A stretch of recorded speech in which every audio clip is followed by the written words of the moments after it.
Perkenalkan, nama saya Fitriani dari Universitas Esa Unggul Kebonjeruk, Fakultas Ilmu Komputer, Program Studi Teknik Informatika dengan nomor induk mahasiswa 202108014440. Dengan adanya saya di sini, saya ingin memaparkan beberapa manfaat sosial media YouTube sebagai media pembelajaran bahasa Indonesia di perguruan tinggi.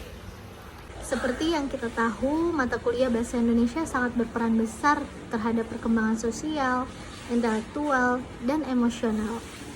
Mata kuliah bahasa Indonesia diharapkan dapat membantu peserta didik untuk membentuk karakter berbahasa yang sopan, berbudaya, mengemukakan pendapat yang baik, dan meningkatkan kemampuan analisis serta imajinatif. Namun sayangnya, mata kuliah bahasa Indonesia memiliki problematika terbesar, yaitu kurangnya kreativitas metode dan media ajar sehingga membuat peserta didik jenuh mengikuti proses belajar mengajar di kelas. Maka dari itu, media ajar yang kita gunakan harus dekat dengan kehidupan sehari-hari peserta didik, seperti media sosial khususnya YouTube. Saat ini era digital sudah sangat maju dan modern. Kebiasaan menggunakan media sosial ini secara tidak langsung dapat menjadikan penggunanya mengakses informasi dan mempelajari informasi yang diaksesnya. Sehingga tidak heran jika saat ini perkembangan dan penyebaran bahasa berjalan dengan sangat cepat. Era digital ini menandakan bahwa saat ini masyarakat sudah menjadi masyarakat yang modern. Pembelajaran bahasa Indonesia diarahkan untuk meningkatkan kemampuan mahasiswa berkomunikasi dengan baik, benar, dan tepat secara tulis maupun lisan. Pembelajaran bahasa Indonesia juga diharapkan menumbuhkan apresiasi terhadap hasil karya sastra Indonesia. Kriteria bahasa yang baik dan benar menurut Sugono tahun 2009 yaitu baik dan ketepatan memilih kata berdasarkan situasi secara lisan dan tulisan.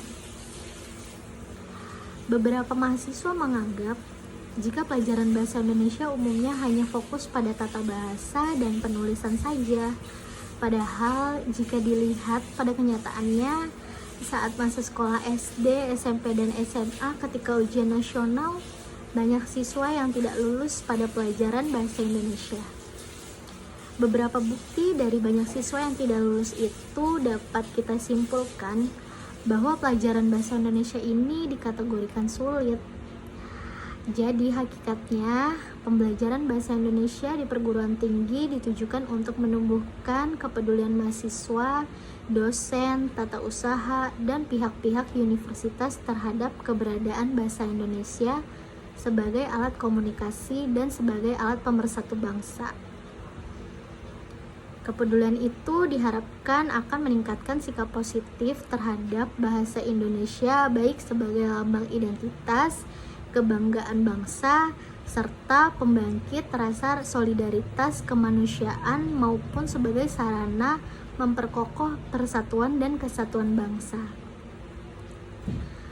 Masyarakat Indonesia tidak lepas dari smartphone, khususnya kalangan remaja. Apa yang menyibukkan mereka tidak lain adalah dunia online. Dari media sosial seperti Facebook, Twitter, YouTube, hingga pesan instan seperti WhatsApp, Line, WeChat, dan BBM. Remaja Indonesia dapat dikatakan sangat mendominasi jumlah layanan internet. Hasil riset yang dilakukan Sekolah Tinggi Sandi Negara atau STSN Indonesia bersama Yahoo menunjukkan kalangan remaja usia 15 sampai 19 tahun mendominasi pengguna internet di Indonesia atau sekitar 64%. Pesatnya perkembangan dunia online ini mulai dilirik sebagai peluang emas oleh berbagai kalangan, diantaranya kalangan penggiat pendidikan. Media sosial adalah sarana media online yang digunakan agar mudah berpartisipasi, berbagi, menciptakan isi, meliputi blog, jejaring sosial, Wikipedia, dan forum. Andreas Kaplan dan Michael Henlin mendefinisikan media sosial sebagai kelompok aplikasi berbasis internet yang membangun teknologi EB 2.0 dan dasar ideologi serta memungkinkan penciptaan dan pertukaran user generated content. Sosial media adalah sebuah media online yang membantu individu dalam mendapatkan dan menyampaikan informasi. Melalui media sosial dapat dimanfaatkan untuk sarana berbisnis dan dapat membentuk sebuah komunitas. Di era digital sekarang ini, tidak sedikit komunitas yang diawali dari adanya komunikasi melalui dunia maya. Bahkan gerakan aksi solidaritas dan sebagainya saat ini sangat banyak yang berawal dari dunia maya atau media sosial ini. Salah satu inovasi yang dekat dengan siswa ataupun mahasiswa yaitu sosial media. Melalui media pembelajaran sosial media akan memberikan sinergi baru dalam aktivitas belajar bahasa Indonesia. Pemanfaatan sosial media dalam pembelajaran di kelas perlu dilakukan karena pada era globalisasi mahasiswa tidak lepas dengan sosial media. Memanfaatkan sosial media seperti Facebook untuk mengakses media pembelajaran sudah dilakukan sejak awal dikenal oleh warganet. Pro dan kontranya penggunaan Facebook dijelaskan oleh Couillard tahun 2009, Pilgrim dan Bledsoe 2011 menjelaskan bahwa kekuatan dari sosial media pada era teknologi canggih sangat luar biasa diminati oleh kalangan muda. Jadi, sosial media sangat efektif jika dapat dimanfaatkan sebagai media pembelajaran. Keunggulan menggunakan sarana sosial media sebagai media pembelajaran terletak pada aspek interaksi dan berbagi informasi yang lebih luas. Contoh pemanfaatan seperti Facebook untuk pendidikan tinggi dikemukakan oleh Forku, Pei, dan kawan-kawan tahun 2012. Mereka memanfaatkan Facebook sebagai media pembelajaran untuk siswa bidang ilmu komputer. Hasil penelitian tersebut meningkatkan kualitas hasil kerja peserta mata kuliah. Contoh untuk pendidikan informal disampaikan oleh Erjavec tahun 2013 yang diterapkan pada siswa sekolah dasar di Slovenia. Pemanfaatan sosial media memberikan hasil yang signifikan untuk pembelajaran mahasiswa di kampus Mohammed dan Gundasami tahun 2014 serta Abdel Aziz tahun 2015. Hal tersebut menunjukkan bahwa sosial media menjadi alternatif sebagai sarana dalam proses belajar mengajar di era teknologi modern. Penggunaan media sosial sebagai media pembelajaran meningkatkan antusias mahasiswa untuk mempelajari dan mengerjakan tugas bahasa Indonesia. Melalui media sosial YouTube, peserta didik akan mendapatkan bahan ajar dan dapat membuat video yang dapat diunggah ke akun tersebut. Peserta didik ajarkan beragam ide membuat semenarik mungkin tugas-tugas yang mereka kerjakan. Melalui media sosial, peserta akan berusaha keras memberikan yang terbaik karena akan ada penilaian dari yang menyukai atau tidak disukai. Seorang pengajar tidak akan membuat asal tema saja, tetapi akan ada aspek penilaian seperti berikut ini. Aspek penilaian di atas diberikan kepada peserta ajar dan mereka diminta untuk lihat YouTube berisi hasil karya teman-teman yang sudah dia unggah.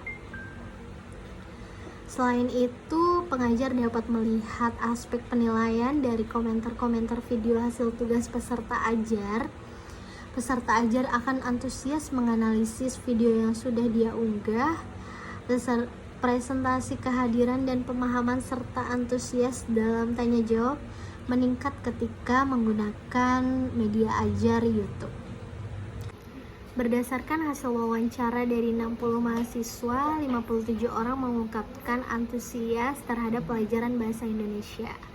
Karena melalui sosial media mereka dapat menampilkan hasil karya video-video yang dijadikan sebagai tugas serta lebih meningkatkan keakraban antar teman. Sedangkan 3 orang memberikan tanggapan sama saja atau tidak ada perubahan. Peserta ajar juga menyampaikan bahwa penggunaan sosial media menumbuhkan rasa cinta terhadap bahasa Indonesia dan ingin belajar lebih baik dalam penggunaan bahasa yang baik dan benar. Selama ini, peserta ajar berpikir jika bahasa Indonesia yang baik dan benar itu sesuai kaidah kebahasaan. Akan tetapi, ketika dijelaskan dan dipraktikkan, ada kesalahan persepsi. Bahasa Indonesia yang baik dan benar yaitu sesuai situasi penutur dan mitra tutur. Pembuatan video yang diunggah ke YouTube membuat peserta ajar benar-benar harus belajar menggunakan bahasa Indonesia dan menimbulkan rasa ingin tahu konteks yang benar-benar dalam berbahasa secara lisan. Selain itu, video yang diunggah akan dibuat dengan menarik agar dapat mendapatkan komentar dan like yang banyak. Pemanfaat sosial media atau sosial media sebagai bahan ajar mempunyai efek positif dalam proses belajar mengajar di dalam dan di luar kelas. Pembuatan video yang diunggah ke YouTube membuat peserta ajar benar-benar harus menggunakan bahasa Indonesia dan menimbulkan rasa ingin tahu konteks yang benar dalam berbahasa Indonesia secara lisan. Selain itu, video yang diunggah akan dibuat dengan menarik agar mendapatkan komentar dan like yang banyak. Pemanfaat media sosial atau sosial media sebagai bahan ajar mempunyai efek positif dalam proses belajar mengajar di dalam dan di luar kelas. Media sosial tidak lepas dari kehidupan sehari-hari untuk kalangan remaja. Penggunaan media sosial membuat pandangan positif bahwa bahasa Indonesia bukanlah pelajaran yang membosankan, tetapi sangat mengasihkan, bahkan membentuk karakter sosial dan kerjasama antar peserta ajar. Oleh karena itu, media sosial dapat menjadi media ajar untuk meningkatkan mahasiswa dalam pembelajaran bahasa Indonesia. Jadi, kesimpulannya, mata kuliah bahasa Indonesia sangat berperan penting untuk perkembangan emosional, sosial, dan intelektual mahasiswa di perguruan tinggi, baik negeri maupun swasta. Pembelajaran bahasa Indonesia diharapkan dapat membantu peserta didik untuk membentuk karakter berbahasa yang sopan, berbudaya, mengemukakan pendapat yang baik, dan meningkatkan kemampuan analisis serta imajinatif. Pembaruan media ini sangat penting dilakukan oleh pengajar. Media ajar yang digunakan harus erat dengan kehidupan sehari-hari peserta didik seperti media sosial. Saat ini, media sosial sudah menjadi bagian dari kehidupan masyarakat modern. Kebiasaan menggunakan media sosial ini secara tidak langsung dapat menjadikan penggunanya mengakses informasi dan mempelajari informasi yang diaksesnya.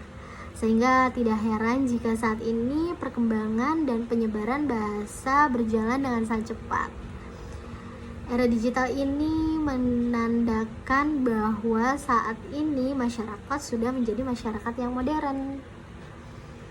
Kiranya sekian dari saya dan cukup. Jika ada kurang dan salah kata atau penuturan, mohon dimaafkan. Terima kasih. Wassalamualaikum warahmatullahi wabarakatuh.